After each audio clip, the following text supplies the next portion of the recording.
Conceive ஆகிறப்பவே ஒரு குழந்தை கருவுல உண்டாகிறப்பவே அறிவு வேலை செய்ய ஆரம்பிச்சிடும்.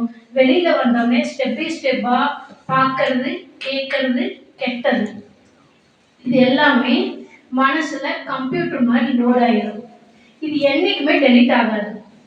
இப்ப நீங்க ஒரு தப்பா எழுதிட்டீங்க, அழிச்சு எழுதிக்கலாம். சிஸ்டம்ல ஒரு மொபைல்ல என்ட்ரி தப்பா நேம் சேவ் பண்ணிட்டீங்க, டெலிட் பண்ணிக்கலாம். ஆனா உங்க மனசுக்குள்ள நீங்க பார்த்ததோ கேட்டதோ கெட்டதோ டெலிட்டே ஆகாது. அது எல்லாம் ஒண்ணு கூட லிங்க் ஆகி ஒரு கோர்வையா நின்றுட்டு இருக்கும். உங்களுக்கு ஒரு பிரச்சனை வர்றப்ப சமாளிக்க முடியாம வெளியில தள்ளுறதுதான் மன அழுத்தம். அப்ப வாழ்க்கையில ஏற்படக்கூடிய சிக்கல் உங்களுக்கு மன அழுத்தமா வருது. அறிவுல பதிவானது மன அழுத்தம் வருது. இது மருந்து கொடுத்தனா மாறுமா? அறிவுனாலதான் மாற்ற முடியும். அந்த அறிவு கணக்கு அறிவியல்ல மட்டும்தான் நம்ம அப்ளை பண்ணி கொண்டு வர முடியும். 10வதுல நம்ம படிச்ச மாதிரிதான் ஒரு ஆற்றலை அழிக்கவும் முடியாது, ஆக்கவும் முடியாது, இன்னொன்னா கன்வெர்ட் பண்ண முடியும். அப்ப நம்ம வளர்ச்சி அடையணும், நம்ம மகிழ்ச்சியா இருக்கணும்னா நம்ம மாறணும். எப்படி மாறணும்னா நம்ம அறிவை நம்ம புதுப்பிச்சுக்கணும். இப்ப அந்த புதுப்பிச்சுக்கிறதுக்கு நம்ம கிட்ட என்னென்ன தடைகள் இருக்கு? நம்ம மகிழ்ச்சியா இருக்க முடியாததுக்கு 4 காரணங்கள் சொல்லிட்டு இருப்போம். நம்மளுக்கு பிடிச்ச தெரிஞ்ச 4 பேர்த்த மைண்டுக்குள்ள வச்சுக்கிட்டு இந்த 4 பேர் என்ன நினைப்பாங்கன்னே வாழ்ந்துட்டு இருப்போம். அந்த 4 பேர்த்த இவங்க என்ன நினைச்சவங்களோட தப்பு, நம்ம செய்யறது கரெக்டுன்னு என்னைக்கு நீங்க செய்யறீங்களோ அன்னைக்கு உங்களுக்கு வளர்ச்சி வரும். இல்லைன்னா அந்த 4 பேர்த்த நினைச்சே வாழ்க்கை ஃபுல்லா உங்களுக்கு ஓடிட்டு இருக்கும்.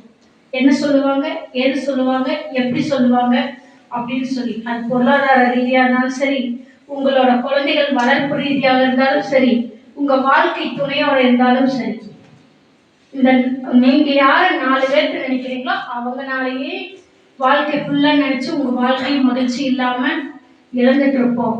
அப்ப தப்பா நினைக்கிறது அவங்களோட தவறு. அவங்களுக்கு பிடிக்குங்கிறதுக்காக அவங்களுக்கு தெரிஞ்ச மாதிரி பிடிச்ச மாதிரியே செஞ்சுட்டு இருந்தா நிறைய இடங்கள்ல பொருளாதார இழப்பு வரும். அந்த 4 பேர்த்துக்கிட்ட ஒப்பீனியன் கேட்டுட்டு உங்க குழந்தைகளோட லைஃப் சரியான நேரத்துல உங்களால நீங்க முடிவெடுத்தா கூட அந்த 4 பேர்த்துக்காக கன்வீனியன்ஸ் பண்ணி உங்க குழந்தைகளை நீங்க மாற்ற வேண்டியது இருக்கும். இந்த மாதிரி நிறைய இடங்கள்ல நான் இன்னைக்கு பார்க்கறது இப்படி இந்த 4 பேர் சொந்தக்காரங்க சொல்லிதான் கல்யாணம் பண்ணி வச்சேன், நான் வேற இடத்துல பார்த்தேன், என் பொண்ணு வேண்டவே வேண்டாச்சு, இப்படி ஆயிடுச்சுங்கிறாங்க. அப்போ முடிவுகள் சம்பந்தப்பட்ட நீங்க உங்க வீட்டுல யார் பேசுறீங்களோ நீங்க 2 பேரும் முடிவெடுங்க. அப்போ அந்த முடிவெடுக்க தெரியாத இடத்துலதான் நீங்க அந்த 4 பேர்த்த நம்புறீங்கல்ல, அங்க போறது உங்க குடும்ப சிக்கலா மாறுது. இப்ப அவங்க கிட்ட போய் எதிர்ப்பு காமிக்க முடியுமா? அந்த குற்ற உணர்வு, இவங்களை சொல்லிட்டாங்களேன்னு அவங்கள பாக்குறப்பெல்லாம் வெறுப்புணர்வு வரும். அப்ப என்ன ஆகும்? ஆட்டோமேட்டிக்கா உங்களோட உடம்புல ஹார்மோன் மாறும். இவங்க இப்படி பண்ணிட்டாங்களே, அவங்க பேச்ச கேட்டாலோ, அவங்க குரலை கேட்டாலோ, அவங்கள பற்றின பேச்சுக்கள் கேட்டாலோ, இது எல்லாமே ஒவ்வொரு நாளும் உங்க ஹார்மோனை ஒன்னா ஹை ஆக்கிரும், இல்லைன்னா லோ ஆக்கிரும். இதுதான் உங்களுக்கு உடல் சார்ந்த வலியும் மனம் சார்ந்த அழுத்தத்தையும் கொடுத்து எதுக்கு இந்த பொழப்புன்னு ஒரு விரக்தி நிலைக்கு உங்களை தள்ளி விட்டுருது. அப்போ ஒவ்வொரு குடும்பத்துக்கு பின்னாடி பல வரலாறுகள், பல பாதிப்புகள் ஏற்பட்டு இருக்குது. அப்போ நம்ம இன்னையிலிருந்து என்ன முடிவெடுக்கிறோம்னா, அந்த 4 பேர்த்த தவிர்த்துட்டு நீங்க முடிவெடுக்கக்கூடிய திறனை அதிகப்படுத்துங்க. உங்களுக்கு முடிவெடுக்க தெரியலையா, அந்த துறை சார்ந்த நிபுணர்களை அணுகுங்க. அந்த துறை சார்ந்த நிபுணர்கள் உங்களோட பிரச்சனைகள் என்னென்ன உளப்பகுப்பாய்வு செய்து அதற்கான தீர்வு வழிமுறைகளை உங்களை செயல்படுத்துவதற்கு வழிகளை உருவாக்கி தருவாங்க. அப்போ நீங்கள் வளர்ச்சியை நோக்கி வெளியில் வர முடியும். டிஸ்டர்பன்ஸ் கொடுக்குது, எதை சமாளிக்க முடியல, ஒரு சூழலோ, ஒரு பிரச்சனையோ, ஒரு சங்கடமோ, ஒரு வேதனையோ, வருத்தமோ, இழப்போ ஏற்பட்டுச்சுன்னா அது உங்களை விட்டு மறைஞ்சிருதா? உங்க கூடயே தான் டிராவல் பண்ணிட்டு இருக்கு. இதை மாற்றி அமைக்கிறதுக்கு தான் உளவியல் சைக்காலஜி உங்களுக்கு உதவி புரியும். உங்களோட அறிவை எதையை எப்படி எங்க பார்க்கணும், எப்படி பிரிச்சு பார்க்கணும், எப்படி செயல்படுத்தணும், ஒன்று வந்துருச்சுன்னா அந்த சூழலை எப்படி சமாளிக்கிறது, நடந்த நிகழ்வு மறக்க முடியாததா இருக்கலாம், குற்ற உணர்வா இருக்கலாம், இழப்பீடா இருக்கலாம், ஒரு பெரிய இழப்பா கூட இருக்கலாம். இந்த சூழலை எப்படி அணுகி தன்னை முன்னேற்றிட்டு வர்றதுங்கிறது தான். இதுல கொண்டு வர்றது தான் சைக்காலஜி உதவி புரியுது. எடுத்து நம்ம வீட்டுல பார்த்துருப்போம், எப்பவுமே சோர்வா இருப்பாங்க. அடிக்கடி உடம்புக்கு சரியில்லை உடம்புக்கு சரியில்லைன்னு சொல்லிட்டே இருப்பாங்க. ஆனா அவங்க உடம்புல ஒண்ணுமே இருக்காது. எல்லா டெஸ்ட் எடுத்திருப்பாங்க, எல்லா ஸ்கேனும் பண்ணியிருப்பாங்க, ஒண்ணுமே இருக்காது. ஆனா தொடர்ந்து மருந்துகள் எடுத்துட்டு இருப்பாங்க. அப்போ அவங்களோட வாழ்க்கை சூழலை பகுப்பாய்வு செய்து அவங்கள மறுசீரமைக்கிறப்ப ஹாப்பியா இருக்க முடியும். அப்ப நீங்களாம் ஹாப்பியா இருக்கிறதுக்கு என்ன பண்ணணும்?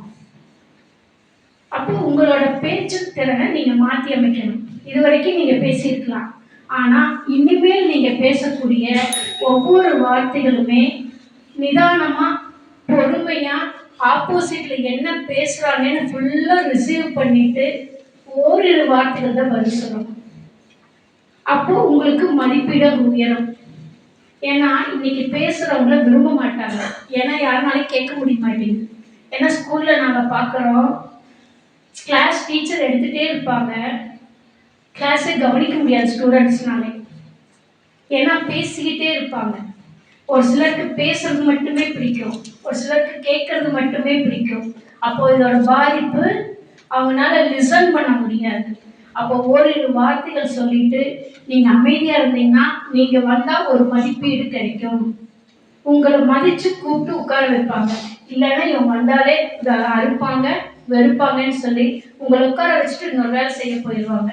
இந்த மாதிரி தான் வாழ்க்கை சூழலில் ஒவ்வொரு பிரச்சனைகளையும் ஒவ்வொரு நாளும் சந்திக்க வேண்டியது இருக்குது. அது குடும்பத்தை சார்ந்து, சமூகம் சார்ந்து, கல்வி சார்ந்து, பொருளாதாரம் சார்ந்து, லைஃப் சார்ந்து, தனிநபர் வளர்ச்சி சார்ந்து, இது போன்ற பாதிப்பிலிருந்து விடுபட்டு நீங்களும் வளர்ச்சி அடைவதற்காக தான் எங்களுடைய நிறுவனம் எம்எஸ்கே லைஃப் கிளினிக் ஃபவுண்டேஷனில் வாழ்க்கைக்காக முதல் கிளினிக் ஆரம்பித்து ஒரு தனி மனிதனின் வளர்ச்சிக்கு தேவையான உளவியல் பகுப்பாய்வு மற்றும் சிகிச்சைகளை எம்எஸ்கே மைண்ட் செட் நாலேஜ் தெரப்பியில் எம்எஸ்கே மென்டார்ஷிப் ப்ரோக்ராமில் கொடுத்து கொண்டு வருகின்றோம்.